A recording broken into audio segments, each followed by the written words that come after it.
Magandang araw mga kababayan. Welcome, AJ Commentaries po. Kung hindi pa po kayo nakasubscribe, sana po subscribe po kayo, comment at like. Pag-usapan po natin sa araw na ito mga kababayan, yung katatapos lamang na impeachment trial kanina, no?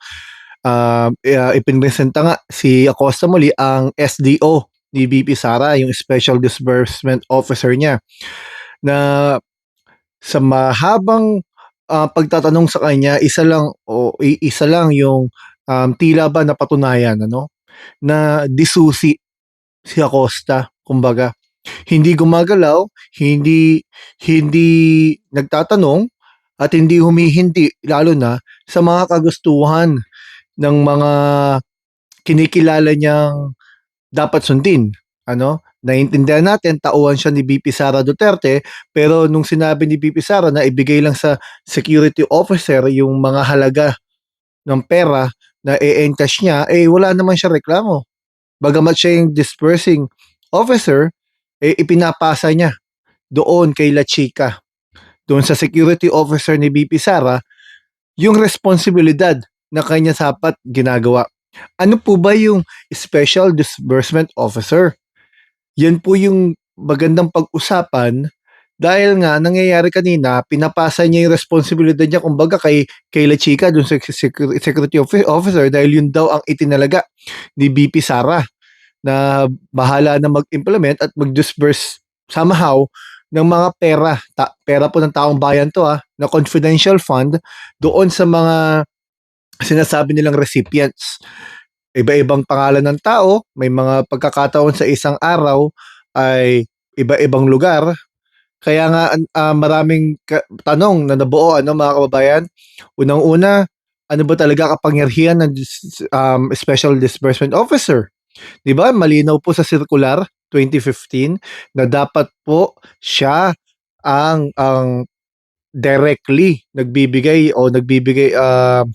nagdi-disburse ng pera sa recipient. Ito yung pinunto kanina ni Senator Kiko Pangilinan, mga kababayan. Ang sabi niya, yung base doon sa Joint Circular 2015 number 1, mga kababayan. Ang sinasabi niya, yung the SDO, ito pong Special Disbursement Officer, is mandated to disburse the fund directly, mga kabayan, to the final recipient or to the final legitimate recipient or purpose. So dapat po itong SDO na sa pagkakataong ito ay si Acosta ay dapat dinidisburse niya, binibigay niya yung pondo directly doon sa final legitimate recipient. Ang nangyari po kasi kay Acosta, pagkakuha niya ng 125 billion, kasi po 125 million pinag-uusapan dito kada quarter. Kukunin niya sa bangko, dahil may go signal siya kay BP Sara, di umano, ibipasa lang niya kay La Chica. Wala na siya doon. Gagawin na lang niya, hihintayin niya mag-submit sa kanya na acknowledgement receipt. Wala man lang official receipt, mga kababayan Kaya nang sinasabi ni Senator Kiko Pangilinan, may 122 million na halaga ng gamot na ibinigay sa isang recipient. Pero, wala silang official receipt. Saan nila pinurchase? Kasi ang katotohanan, mga kababayan, tayo po, pag bumili tayo ng isang mga bagay, lalo na kung mamahalin, di ba po may resibo yan? Eto mga to, walang resibo, basta ano lang, acknowledgement receipt, pinapasa lang sa kanya na, ginamit namin to sa Christmas party, sa, ano ba yun? Planting ba yun? Na kung ano man ang kanilang proyekto, oo na lang siya ng oo.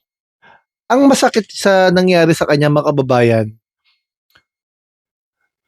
yung mga nag-utos sa kanya, kasi lumalabas, yes ma'am siya, no? Yes sir, yes ma'am. Kasi sa Davao pa lang pala, mga kababayan, siya na rin yan, trabaho na rin niya yan eh. So, nasilip siya ngayon dito sa national kasi sa Davao, hawak nila lahat. Sa national, yung ginawa nila siguro yung kanilang mga modus operandi, kitang-kita ngayon sa national. Ang problema, hanggang saan ang kanyang loyalty? Kasi lumalabas, pinirmahan niya Special Disbursement Officer siya. Kinubra niya yung pera, ipinasa niya kay La Chica na bawal dahil hindi naman accountable officer si La Chica. Ang accountable officer ay siya, si Acosta. So ngayon, mga kababayan, talaga bang handa siyang harapin yung patong-patong na magiging kaso niya kasi may negligence eh. Kapabayaan yan, unang-una at talagang I think may plunder case diyan mga kababayan, Republic Act 7080. Dahil kaba ng pera, kaba ng bayan yan at mahigit 50 million yan ang pinag-uusapan diyan. Ngayon, ang sinasabi lang niya dahil tiwala siya kay La Chica dahil in-appoint ni VP Sara niya yung si La Chica at sinasabi pag nagtatanong siya ay confidential, wag na siya magtanong, kaya hindi na siya nangahas na alamin pa. Basta siya, binigay ang dokumento sa kanya, inayos niya. Ganun lang kasimple. Pero responsibilidad niya yun, mga kababayan. Dapat nga yun eh. Tanungin niya agad si BP Sara eh. Ito po binigay sa akin ni La Chica, okay po ba to? Kasi siya ang sasabit dyan. Kita niyo po yung mga tanong ni Senator Amy Marcos. Halatang inaabsuelto si BP Sara eh. Binabato lang kay Acosta eh. Siya ang designated officer. Bagamat siya rin ang accountable officer. Pero hindi pwedeng sa walang bahala na accountable sa accountable officer pa rin ang head, which is si BP Sara. Opisina niya yun eh. I-designate niya itong si Acosta. At si Acosta, yes ma'am lang. Basta sinabi ng kinumpas ng kanyang boss, yun ang gagawin niya. Ngayon hanggang saan? Handa ba siya talagang magpakulong at para maabsuelto mga boss niya? Kasi lumalabas, may sinundan lang siya eh. Sumunod lang siya eh. Kung ako nga, dapat siguro dyan, pwede siyang maging state witness eh. Kasi, magiging ano siya mga kababayan, fall guy, natatandaan niyo po yung chief of staff ni Bong Revilla mga kababayan. Absuelto si Bong Revilla pero yung chief of staff niya convicted. 'Di ba? Yung sa plunder sa pork barrel scam, sa plunder case. Isipin nyo, yung nakaupo sa opisina, absuelto, pero yung inutusan, convicted. Yan din yan. Ganyan din baka maging ganyan kapalaran niya ni Acosta. Kung hindi siya makikipagtulungan, I think dapat maging state witness siya. Kaso, obviously, sinusubukan niyang protektahan si BP Sara, pero indirectly, inaamin din niya na gumalaw lang siya, disuse.